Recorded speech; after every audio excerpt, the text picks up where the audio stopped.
आज हम डिस्कस करेंगे अभी पार्ट 3 इसका रिसर्च रिपोर्ट्स का तीसरा पार्ट जो है वो उसमें क्या चीज़ें शामिल होती हैं। रेफरेंस सेक्शन होता है, अपेंडिसेस होती हैं, ये डिफरेंट चीज़ें हम इसमें आज देखेंगे। रेफरेंस सेक्शन क्या है?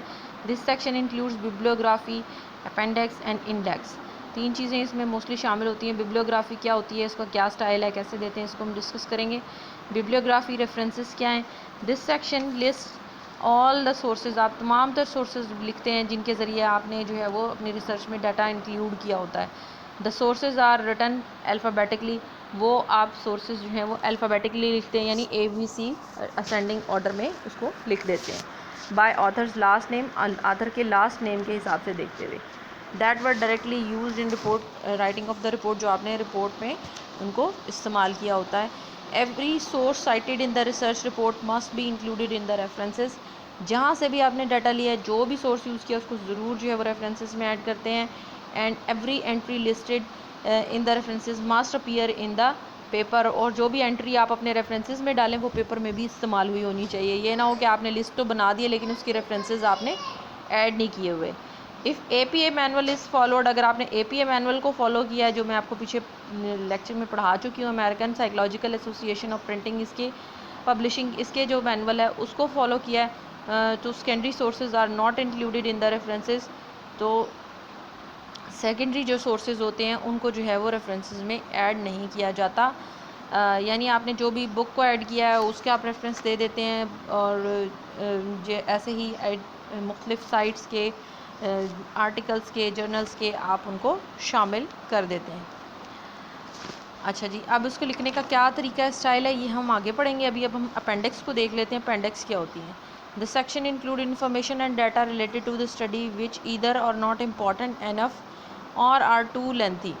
ठीक है, वो डाटा, वो चीज़, किसी चीज़ की एक्सप्लेनेशन जो आप उस वक्त चैप्टर 2 में अपने रिव्यू ऑफ रिलेटेड लिटरेचर में नहीं डाल रहे कि ये बहुत ज़्यादा है, एक्स्ट्रा है, तो उसको आप अपेंडिक्स में डाल देते हैं, और वो एंड में जो है वो एक पेज पे शामिल हुई होती है, आप उसकी एक्सप्लेनेशन वहाँ पढ़ सकते हैं। Appendix contain material like test, questionnaire, या आप उसके अलावा उसमें आपने जो भी टेस्ट इस्तेमाल किया है, जो आपने क्वेश्चनियर इस्तेमाल किया है, या आपने कोई कवर लेटर लिया था, रिसर्च की परमिशन लेने जा रहे हैं, आप करवाने जा रहे हैं किसी भी स्कूल में, कॉलेज में, उसके लिए आपने जो लेटर बनवाया था वो आप उसमें लगा सकते हैं। लिस्टें आप लगा सकते हैं अगर स्टूडेंट की हैं या टीचर्स की हैं, या रॉ डाटा वटेवर आपके पास जो रिसर्च में इस्तेमाल हुआ था उसे आप अपेंडिक्स में इस्तेमाल करते हैं, उसमें मेंशन करते हैं। इंडेक्स क्या होता है जी? Index it enlist all the items of important alphabetically and the page on which they found. इसमें आप सारे इंपॉर्टेंट आइटम्स जो हैं वो लिखते हैं, लेकिन अल्फ़ाबेटिकली ऑर्डर में, जो भी आपने जो है वो रिसर्च में यूज़ किए होते हैं। The last section of the research report deals with the bibliography and references. And में जो है वो आप बिब्लियोग्राफी और रेफरेंसेस जो हैं वो डाल देते हैं। The important point that must be considered while writing the references are as under। References लिखते वक्त, बिब्लियोग्राफी लिखते वक्त किन चीज़ों का ख्याल रखना चाहिए? अगर ये सेपरेटली क्वेश्चन आ जाए, व्हाट इज़ रेफरेंसेस, बिब्लियोग्राफी, उसको लिखते वक्त किन चीज़ों का ख्याल रखना चाहिए, तो ये पॉइंट लिखने हैं। उसके लिखने का स्टाइल क्या है वो हम आगे ये पढ़ रहे हैं, style of writing bibliography.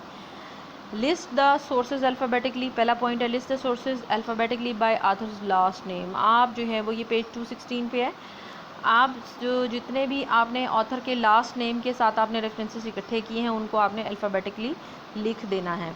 Every source cited in the paper must be included in the reference. जो भी आपने रेफरेंस अपनी बिब्लियोग्राफी लिस्ट में रेफरेंस डाला है उसको पीछे भी आपने चैप्टर में इस्तेमाल किया हुआ हो। Every entry listed in the references must appear in the paper. वही बात हो गई कि हर चीज़ जो आपने रेफरेंस डाला है उसको पेपर में यूज़ किए रहें। Primary sources are preferred. जो प्राइमरी सोर्सेज आपने इस्तेमाल किए होते हैं आप उनको प्रेफर करें, यानी कि अगर आपने एक डाटा जो है वो किसी किताब से लिया है तो आप पर्टिकुलरली वो उसका आपका प्राइमरी सोर्स है, आप उसको प्रेफर करें डालने के लिए, बजाय इसके कि आपने किसी आम से मैगज़ीन में, अखबार में या किसी और चीज़ में भी उसको देख लिया है तो आप उसका सोर्स डालें, उसकी बजाय सेकेंडरी सोर्स की बजाय आप प्राइमरी सोर्सेज को प्रेफर करें। In the paper sources are cited as, जैसे कि पेपर में सोर्सेज जो हैं वो लिखे होते हैं। फिनले 1963 कमेंट्स ऑन जनरलाइजेशन, इस तरह से जो है वो आपने पैराग्राफ में लिखना होता है। जिसका भी नाम है, फिनले जैसे ये नाम है और उस ईयर में उसने ये बात कही, आप जो है वो उसके आगे उसके बाद लिख देते हैं। इस तरह से मेंशन किया जाता है।